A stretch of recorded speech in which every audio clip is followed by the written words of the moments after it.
오늘 성령 강림절 예배 오신 모든 성도님들을 주님의 이름으로 환영하고 또 이 예배 시간에 성령님의 터치하심이 만지심이 우리에게 있기를 바랍니다. 잠시 후에 우리가 교동문으로 읽을 시편 104편에서 시인은 하나님이 창조하신 모든 만물을 바라보면서 하나님의 위대하심을 찬양합니다. 시인이 보니까 하나님이 태초에 창조하시고 가만히 손을 떼고 두신 것이 아니라 계속 돌보시는데, 그렇게 돌보시면은 자연이고 사람이고 모든 피조물들이 즐겁고 또 기쁘게 살아갑니다. 그러나 하나님이 그 환한 얼굴을 숨기시면 모든 피조물이 떨고 두려워하며 또 호흡을 끊으시면은 모두 죽을 수밖에 없다는 것을 이야기합니다. 생각해 보면 그렇습니다. 우리가 하나님과 그런 관계에서 살아가요. 우리는 인간은 절대로 전지전능하지도 않고 또 영원무궁하지도 않습니다. 우리는 하나님의 은혜 없이는 살 수 없는 유한한 피조물이에요. 그런데 거기서 시인이 이렇게 노래합니다. 주님께서 주님의 영을 불어넣으시면 그들은 다시 창조됩니다. 그렇습니다. 주님의 영이 우리를 새롭게 합니다. 주님의 영이 우리를 자유롭게 하고 주님의 영이 우리를 거룩하게 합니다. 여러 날 안 되어 너희가 성령으로 세례를 받을 것이다 라고 하신 그 약속이 오늘 우리 예배 중에 성취되기를 바라는 마음으로 우리 하나님께 함께 예배하겠습니다. 이 기쁜 소식을 찬송가 185장입니다.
손수 만드신 것이 어찌 이리도 많습니까? 이 모든 것을 주님께서 지혜로 만드셨으니 땅에는 주님이 지으신 것으로 가득합니다.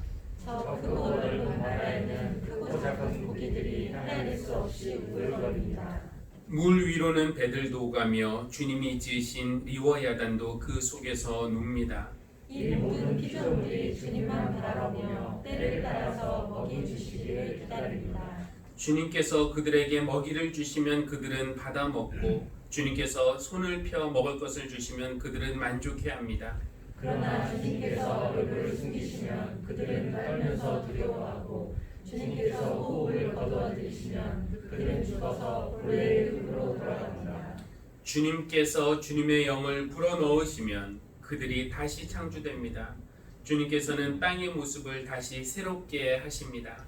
주님의 영광은 영원하라. 주님은 친히 행하신 일로 기뻐하신다. 주님이 굽어보기만 하셔도 땅은 떨고 주님이 산에 닿기만 하셔도 산이 연기를 뿜는다. 내가 살아있는 동안 나는 주님을 노래할 것이다. 숨을 거두는 그때까지 나의 하나님께 노래할 것이다. 아멘. 우리 공동의 기도 한 목소리로 드리시겠습니다. 창조주 하나님, 하나님께서 손수 지으신 모든 것에는 하나님의 숨결이 들어있음을 믿습니다. 모든 사람들은 물론 온갖 동물과 식물도 하나님께서 아끼시는 피조물임을 기억하고 모두를 소중히 대하고 아끼게 하여 주십시오. 하나님을 마음 다해 사랑하지 못하고 피조물을 내 몸같이 사랑하지 못한 죄를 용서해 주십시오. 2000년 전 오순절날 떨며 두려워했던 제자들에게 성령님이 임하셨을 때 그들이 변화되고 능력을 받았습니다. 오늘 우리에게도 같은 성령님을 보내주셔서 우리를 새롭게 하시고 온전하게 하시고 능력 있게 하시고 주님의 증인으로 살기에 부족함 없게 하여 주십시오. 예수님의 이름으로 기도합니다. 아멘. 성경 봉독은 요한복음 이승기 집사님, 또 사도행전은 김은아 집사님 나와서 봉독해 주시겠습니다.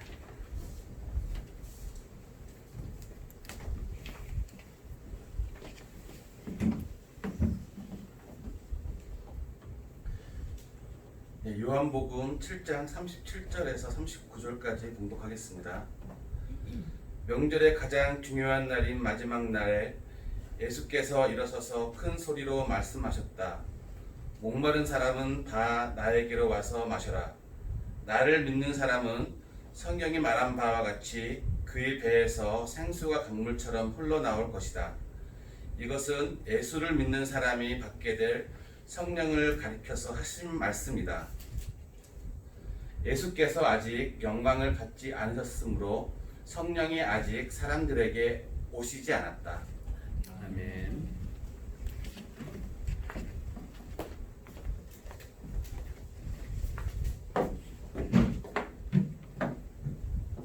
사도행전 2장 1절에서 4절, 14장 4절에서 21절 말씀입니다.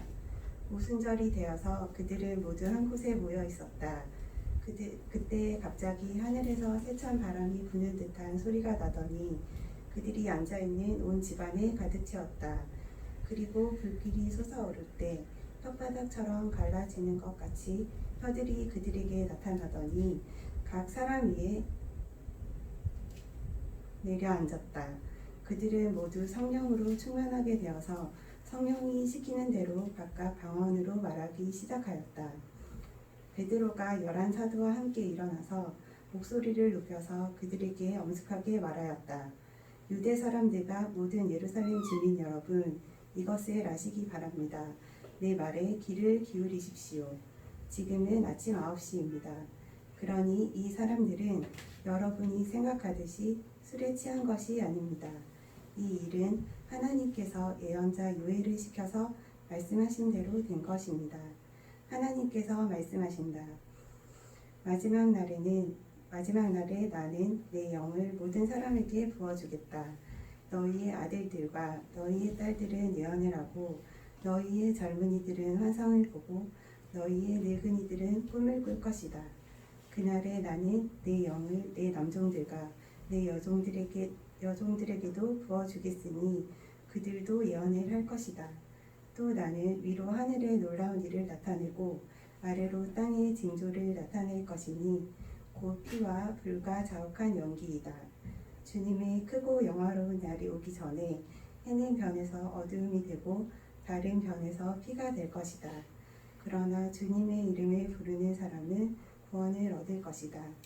아멘. 우리에게 주신 하나님의 말씀입니다. 하나님 감사합니다. 이제 김경은 권사님 나오셔서 특송 하시겠습니다.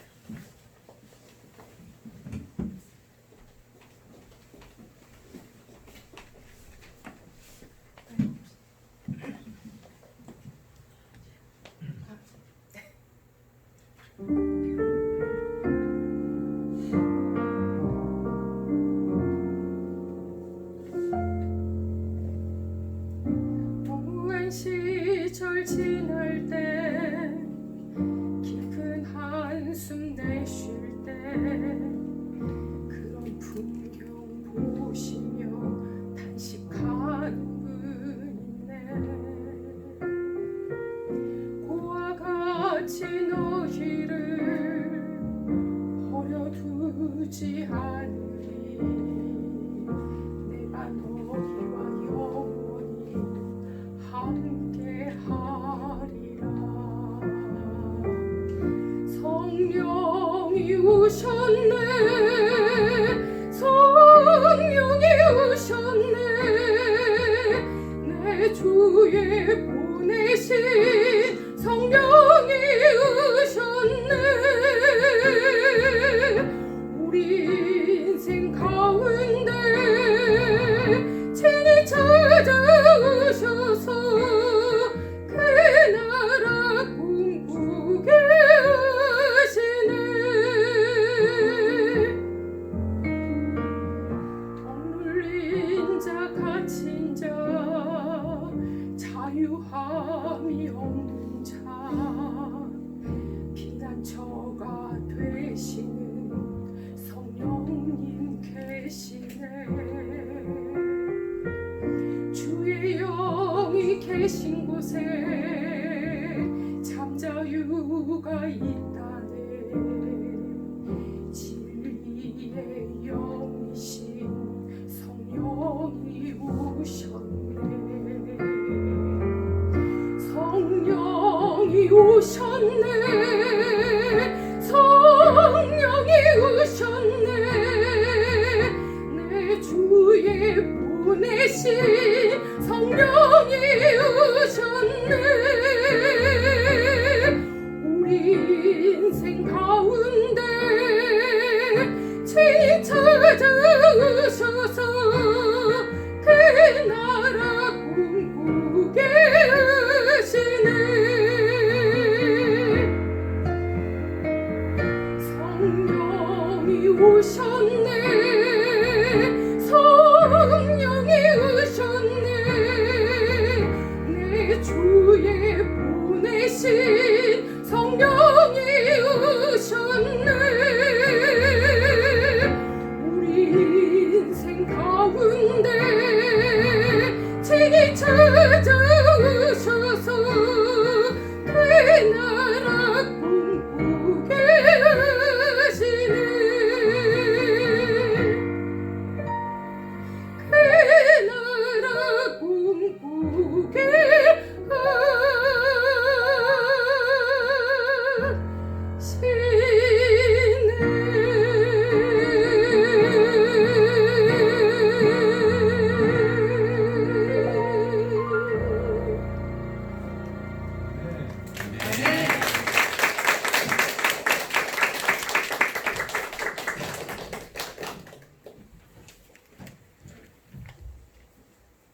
성령님께서 여러분 모두에게 친히 찾아가 주셔서 그 나라 하나님의 나라 꿈꾸게 해주시고 소망 주시기를 바랍니다. 은혜로운 찬양 감사드립니다. 하나님이 우리 인간을 창조하실 때 그의 영을 우리 안에 불어 넣으셨다는 이야기를 우리가 창세기를 통해서 알고 있습니다. 하나님의 영으로 창조된 우리는 성령님과 함께 더불어 살아가도록 지음을 받은 존재들입니다. 그렇다면은 여러분 안에 계시는 성령님은 안녕하십니까? 여러분과 성령님의 관계는 평안합니까? 아까 우리가 성령님 인정합니다, 성령님 환영합니다 그런 가사의 찬양 불렀는데 오늘 성령 강림절 아침 다시 한번 성령님을 우리 안에 모시고 또 보혜사 성령님이 주시는 보호, 은혜 그리고 가르침을 받으면서 살아가시는 저와 여러분이 되기를 바랍니다. 지난 주간 두 분 교우께서 수술을 받았습니다. 또 여러분의 가족 중에서도 수술을 받으신 분이 계시고 또 새로운 진단을 받고 치료를 시작하는 분도 있습니다. 아무쪼록 성령님께서 치유의 능력으로 여러분의 아픈 부위를 만져주시고 그것이 얼굴이든 어깨든 목이든 허리든 무릎이든 발이든 마음이든 정신이든 거기를 어루만져 주셔서 온전히 치유해 주시고 회복해 주시기를 바랍니다. 이렇게 아프신 분들이 있어서 그런지 지난 주간에는 아픈 분들 생각을 많이 했습니다. 우리 교우들뿐만 아니라 저희 가족과 친척 중에도 또 동료 목회자와 사모 그리고 선교사님들 아픈 분들이 참 많은데 여러 가지 질병들이 때로는 우리의 생명을 위협하기도 하고 또 생명을 위협할 정도까지는 아니어도 우리의 삶의 질을 현격하게 저하시킵니다. 그것이 질병인데요. 어디 뭐 사람만 아픕니까? 몸의 균형이 깨질 때 우리가 건강을 잃듯이 사람과 사람 사이의 관계가 깨질 때 가족이 아프죠. 또 가족만 아픈가요? 탐욕과 위선, 증오와 차별 이런 바이러스가 침투할 때에 우리의 교회가, 우리의 사회가, 우리의 세계가 또 이 지구가 아픕니다. 오늘 교동문으로 읽은 시편 104편에 관련된 어떤 글을 읽다가 생각하는 바가 참 많았었는데 그 글은 이제 온 피조물이 고통당하는 것과 그래서 성령님 빨리 와주십시오라는 그런 내용의 글이었는데요. 하나님이 하늘과 땅과 바다를 지으시고 또 그 안에 온갖 생명들을 만드셨는데 인간의 죄, 인간의 탐욕 때문에 동물들이 신음하고 있습니다. 여러분 그런 생각을 해보셨나요? 우리 눈에 잘 보이지는 않아서 우리가 심각하게 생각하지 않아서 그런데 흙마당 대신에 공장형 게사, 닭장이죠. 공장형 게사에서 항생제를 맞으면서 계란을 생산하는 닭들, 움직이지 못하는 환경에서 서둘러 살을 찌우다가 자기 수명 채우지 못하고 우리 식탁에 올라오는 돼지들, 암수가 서로 만나는 기쁨 다 빼앗기고 암컷이 정액주사로 임신하는 젖소들, 그것이 우리 동물들의 삶입니다. 돌림병 때문에 또 돌림병 돌 때마다 정말 어마한 규모로 살처분, 죽여서 처분당하는 온갖 가축들, 동물들이 병들어 있고 그런 동물들을 먹는 또 인간이 배앓이를 하고 있다는 그런 내용이었습니다. 생각해보니까 최초 인간 아담이 죄를 지은 다음에 땅이 저주를 받았고요. 그 후로 별로 달라진 게 없습니다. 지구를 돌보는 책임을 우리에게 맡겨주셨는데 이 지구는 인간의 손에서 더 고통을 당하고 있습니다. 그 로마서에 이런 표현이 있죠. 모든 피조물이 이제까지 함께 신음하며, 그렇죠? 함께 해산의 고통을 겪고 있다라고 이야기를 합니다. 정말 그렇습니다. 우리 주님이 얼굴을 숨기시면 모든 생명이 두려워 떨고 하나님이 호흡을 끊으시면은 흙으로 돌아가 죽을 수밖에 없습니다. 그렇다고 우리에게 희망이 아예 없는 건 아닌데요. 화면 한번 보여주시면은 오늘 교동문에서 읽었던 내용인데 주님께서 주님의 영을 불어넣으시면은 그들은 다시 창조됩니다. 그렇습니다. 우리 모두에게는 하나님의 영, 성령이 절실히 필요합니다. 하나님께서 주님의 영을 우리에게 불어넣어 주셔서 우리가 새롭게 창조되기를 바랍니다. 오늘은 이제 성령 강림절이고 이후에는 성령 강림 절기가 한동안 지속될 것인데 이때는 우리가 성령님께 집중할 때입니다. 11월 말 12월 초 이 대림절부터 교회 절기가 시작됐는데 대림절, 성탄절, 주현절, 사순절 그리고 부활절기까지 이때는 삼위일체 중에서 예수님이 우리 신앙의 초점이 되셨다면은 이제부터는 성령님의 계절입니다. 우리가 성령님에게 집중할 때입니다. 그러니까 하나님이 보내신 성령님을 우리가 인정하고 우리에게 모시는 일, 인격이신 그분과 함께 그분을 모시고 사는 법을 배우는 일, 그분의 들려주시는 음성, 그분이 주시는 마음의 감동, 이게 성령님이 주시는 것이구나 듣고 분별하고 깨닫고 순종하고 성령님께 조율하면서 살아가는 법을 배워야 할 때가 바로 지금이라고 할 수가 있겠습니다. 만약에 나 혼자서 혼자의 힘으로 이 세상 살아가는데 별 어려움이 없다? 그런 사람들에게는 성령님이 필요 없습니다. 나 혼자의 힘으로 다 할 수 있는데 성령님이 왜 필요하겠습니까? 그러나 만약 나 혼자의 힘으로 해결할 수 없는 그런 어려움이 있다면 그것이 건강의 문제일 수도 있고요. 마음의 상처일 수도, 경제적인 문제일 수도, 아니면 관계 어려움일 수도 있고요. 신앙의 문제일 수도 있고, 아니면 이런 모든 것이 복합적으로 얽혀진 그런 문제일 수도 있을 텐데 이런 나의 삶의 문제들 내 혼자의 힘으로 해결할 수 없는 내가 유한한 인간이다 라는 걸 인정한다면 우리에게는 성령님이 필요합니다. 하긴 예수님에게도 성령님이 늘 함께 하셨는데 우리가 어떻게 감히 나는 성령님 필요 없어 혼자 힘으로 살 수 있어 라고 말할 수가 있겠습니까? 여러분 예수님의 삶을 간단하게 한번 살펴볼까요? 예수님은 탄생부터 성령님과 함께 하셨습니다.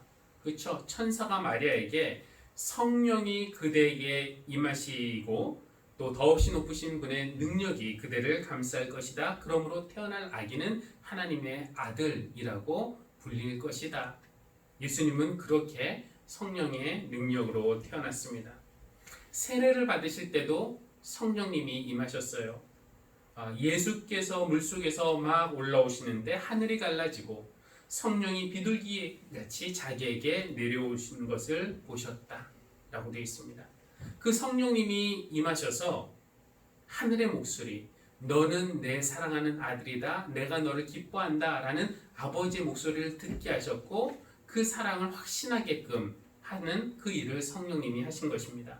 그 확신이 하나님이 아버지가 날 사랑하신다는 확신이 시험의 때에 유혹의 때에 예수님을 지켜주신 것입니다. 공생애를 시작하실 때도 성령님이 임하셨습니다. 주님의 영이 내게 내리셨다. 주님께서 내게 기름을 부으셔서 가난한 사람에게 기쁜 소식을 전하게 하셨다. 이렇게 성령님의 임재와 함께 시작한 예수님의 사역에서 예수님은 늘 성령 충만하고 성령님과 동행하는 그런 삶을 사셨습니다.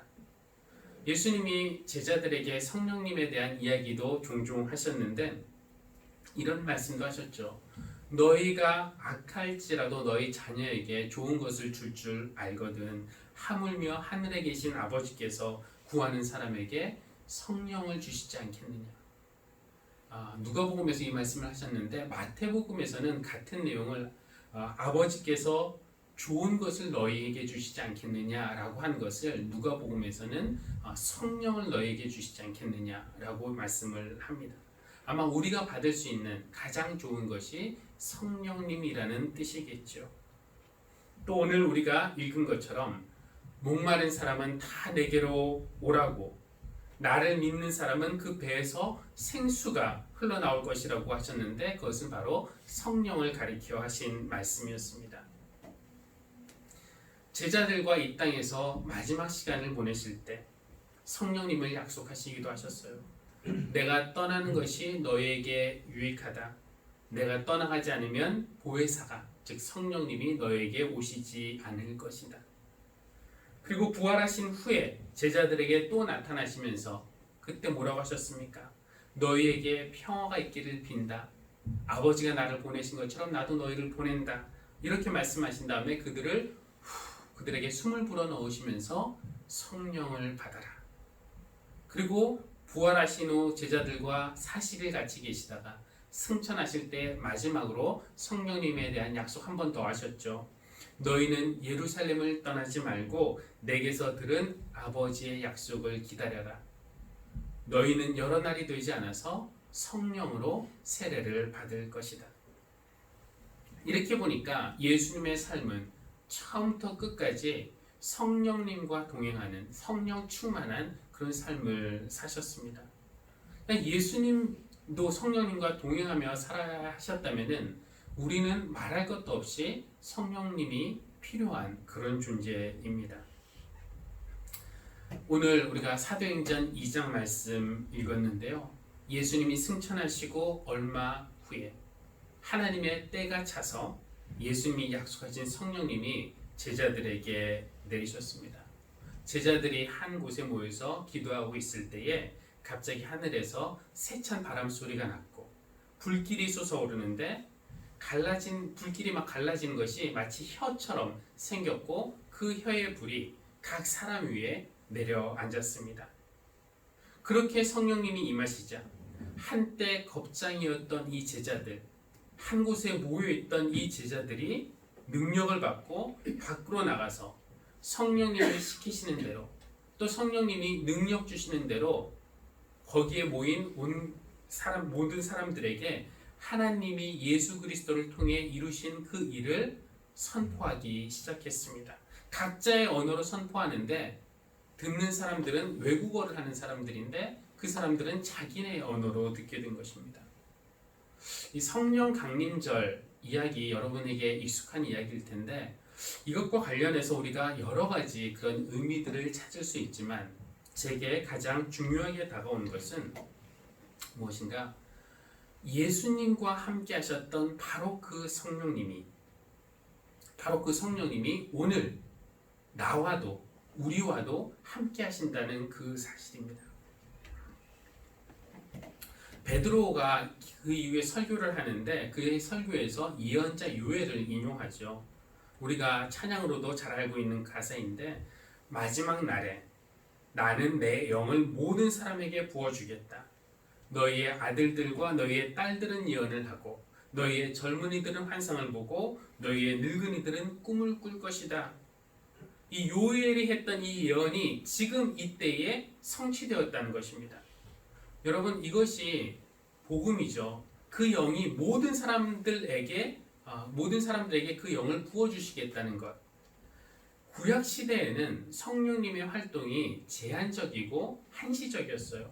왕에게 임했고 예언자에게 임했고 지도자들에게. 그러니까 성령님은 선택된 소수에게 임하셔서 잠시 일하시고 능력을 주시다가 또 가셨습니다.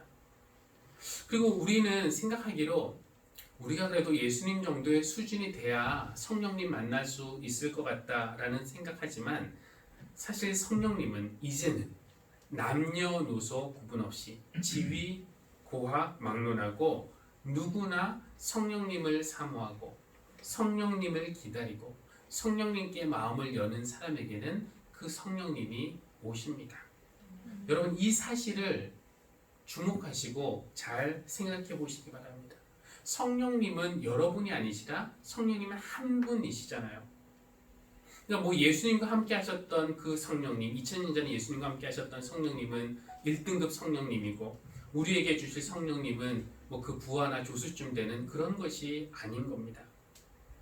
이 성령님 태초부터 계셨는데 태초부터 성부 하나님과 함께 창조 사역을 하셨던 그 성령님, 모세에게 능력을 주신 그 성령님, 그 이후에 기드온과 드보라 같은 사사에게 임하셨고 사울과 다윗 같은 왕에게 임하셨고 엘리야와 엘리사 또 이사야와 에스겔 같은 예언자에게 임하셨던 그 성령님이 모두 같은 분이십니다. 무엇보다도 그 성령님이 예수님에게 임하셨고 예수님과 동행하셨고 예수님에게 능력을 주셨고 예수님을 붙들어 주셨고 예수님 삶을 이끄셨던 그 성령님이 오늘 저와 여러분에게도 가능하다라는 것을 생각해 볼 때 아니 예수님 곁에 계셨던 그 성령님이 이제 내 곁에도 내 안에도 계실 수 있다는 말인가? 이것은 믿기에는 너무 좋은 그래서 쉽게 믿겨지지 않는 복된 소식 능력이라고 할 수 있겠습니다. 그냥 예수님 안에 계시면서 너는 내 사랑하는 아들이다 라는 하나님 아버지의 말씀을 듣게 하시고 믿게 하셨던 그 성령님이 오늘 여러분에게도 같은 확신을 주실 수 있습니다. 성령님의 감동을 받으면 내가 하나님이 사랑하시는 자녀구나 라는 확신을 그 성령님이 주실 수 있어요. 예수님에게 모든 유혹을 이길 수 있는 지혜와 능력을 주신 그 성령님은 오늘 여러분에게도 같은 지혜와 능력을 주실 수가 있습니다.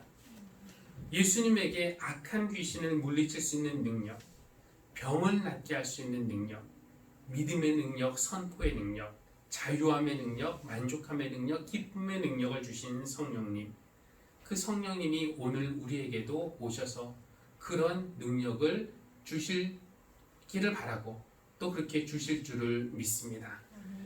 여러분, 이것이 얼마나 놀라운 사실입니까? 보혜사 성령님, 예수님 곁에서 예수님을 도우셨던 그분이 오늘 나를 돕고 나의 가정을 돕고 우리의 교회를 돕고 우리의 직장을 돕고 우리의 나라를 돕는다면은 우리가 무엇을 걱정할 필요가 있겠습니까? 아마 이렇게 좋은 분을 우리에게 주시기 때문에 예수님은 성령님을 약속하시면서 내가 가는 것이 오히려 너에게 유익하다. 내가 가면 보혜사가 너희에게 임하실 것이기 때문이다 라고 하셨고, 성령님이 오시면은 너희는 내가 했던 일보다 더 큰 일도 할 것이다.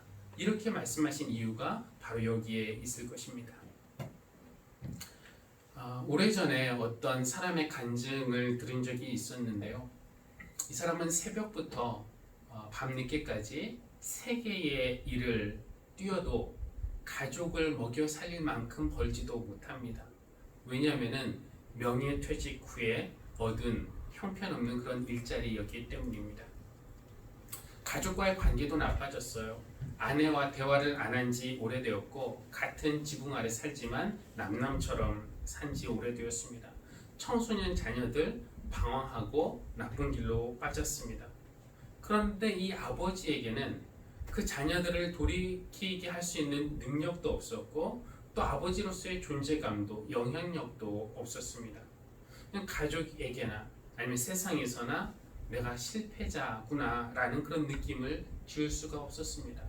그러니까 외롭고 허무하고 무력했습니다. 이게 정도 차이는 있지만 이 외로움이라든지 실패자라는 느낌, 무력감, 허무함, 이런 것은 누구의 이야기도 될 수 있기 때문에 그 사람의 간증이 나와 전혀 상관없는 이야기처럼 들리지만은 않았습니다. 근데 그가 너무 허무하고 무력하니까 자기 전마다 차라리 죽기를 바랐습니다.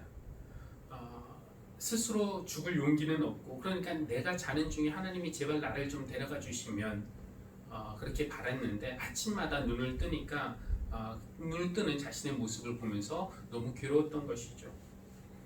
그래서 하루는 밧줄을 가지고 스스로 목숨을 끊으려고 아무도 없는 주차장을 찾아갔습니다. 그런데 어느 순간에 이 밧줄을 붙들고 메고 하는 그 순간에 너무 무서워서 그만 자기 다리에 그 힘이 쫙 풀리면서 주저앉게 되었고, 주저앉다 보니까 자연스럽게 무릎을 꿇게 되었습니다. 그러니까 무릎을 꿇으니까 기도가 나왔어요. 근데 이게 기도라기보다는 그냥 절규였습니다. 주님, 이런 식으로 죽고 싶지는 않아요. 그러나 이렇게 살고 싶지도 않아요. 제가 어떻게 해야 될지는 모르겠습니다. 저 좀 도와주세요. 그렇게 절규했습니다. 그렇게 흐느껴 울고 있는데 조금 후에 어떤 빛이 자기에게 비치는 것 같더니 그 빛이 자기를 비추니까 자기의 온갖 죄, 거짓, 교만, 위선, 이런 것들이 보여서 괴로워했는데 잠시 후에 따뜻하게 그 빛이 자기를 감싸는 것 같은 느낌이 들었습니다. 하나님이 나를 온전히 받아주시는, 안아주시는, 하나님 품에 안기는, 그렇게 나의 죄가 씻어지고 내 안에 있는 그 짐들이 가벼워지고 나니까 이 빈 속에 그 빛이 차들어오는 그런 느낌이 들었습니다. 그 빛이 내 속에 꽉 차니까 뭔가 변화가 생길 수 있겠다라는 그런 소망이 생겼다고 하는 겁니다. 이분의 지금 간증을 다 전할 수는 없지만 결론적으로 말하면 이분이 이제 결국 다시 아내를 찾아가서 솔직하게 용서를 구하고 대화를 시도했습니다. 시간은 오래 걸렸지만 결국 아내와 화해했고 그 자녀들과의 관계도 회복이 되었습니다. 근데 이게 정말 놀랄 만한 일이었어요. 왜냐하면은 불과 며칠 전까지만 해도, 아니 하루 전까지만 해도 이런 일은 나에게 절대 일어나지 않을 거라고, 불가능한 일일 거라고 생각했던 일이기 때문이었습니다. 그는 생각했답니다. 그날 주차장에서 내 두 다리의 힘을 쫙 빼고 나를 무릎 꿇린 그는 누구였을까? 그날 나의 입술을 움직여 하늘을 향해 도움을 청하게 했던 그 사람은 누구였을까? 빛을 비추어 그의 죄를 다 보게 하신 분, 그러나 따뜻한 음성으로 다가가신 분, 소망의 빛으로 채워주신 분, 그리고 그의 가족 안에서 변화를 시작하신 분.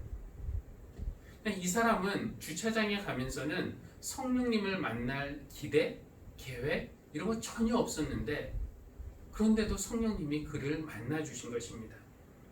시편의 말씀대로 하면은 주님의 영을 그 사람에게 불어넣어 주시니까 그 사람이 다시 창조된 거죠. 베드로의 설교대로 하나님이 몇몇 사람에게만 아니라 모든 사람에게 성령을 부어주시니까 그 사람도 성령을 받은 것입니다. 요엘의 예언대로 아비들은 꿈을 꾸리라. 이 아버지도 그 가족에 대해서 새로운 꿈을 꾸게 된 것입니다. 이 성령님은 오늘 여러분에게도 찾아오십니다. 창조 때 하나님과 함께 일하셨던 성령님, 예수님과 함께 계셨던 그 성령님, 오순절날 제자들에게 임하셨던 그 성령님이 오늘 우리에게도 오십니다. 교우 여러분, 상심케 하는 일이 여러분에게 있습니까? 그러면 마음의 위로와 평안 주시는 성령님을 향해서 오십시오. 저에게 말씀해 보세요. 몸이나 마음이나 아프십니까? 치유하시는 성령님을 믿고 성령님 환영합니다. 오세요. 기도해 보시기 바랍니다. 용기가 없으십니까? 성령님이 임하시면 여러분이 예언을 할 것이고, 미래 때문에 불안하십니까? 성령님이 임하시면은 여러분이 꿈을 꾸게 될 것입니다. 오늘 성령 강림절입니다. 성령님이 오시니까 그 성령님을 받아들이십시오. 이 계절에 성령님과 함께 또 성령님의 인도하심 따라 사는 법을 익히시기 바랍니다. 그럴 때 내 영혼이 먼저 살아나고, 내 영혼이 살아나면은 그 생명력으로 관계가 살아나고 모든 피조물이 함께 살아날 것으로 믿습니다. 성령 강림 주일 아침, 저는 우리가 한 2주 전인가요? 감리교 신앙 고백에 나오는 성령님에 대한 고백으로 설교를 마치려고 합니다. 여러분 눈으로 한번 보시면 좋겠습니다. 우리는 우리와 함께 계셔서 우리를 거듭나게 하시고 거룩하게 하시며 완전하게 하시며 위안과 힘이 되시는 성령님을 믿습니다. 아멘. 기도하시겠습니다. 이제는 우리를 사랑하셔서 우리에게 가장 좋은 선물 성령님을 보내주시는 예수 그리스도의 은혜와 우리를 창조하셨고 지금도 성령으로 우리를 새롭게 하시는 하나님의 사랑과 우리 안에서 활동하시며 인도하시고 치유하시고 거룩하게 하시는 성령님의 위로와 격려와 교통하심이 오늘 성령 강림절 예배를 드리며 성령님을 모시고 성령님의 인도하심 따라 살기로 결심하는 모든 사랑하는 성도님들 위해 지금부터 영원까지 늘 함께 하시기를 간절히 축원합니다. 아멘.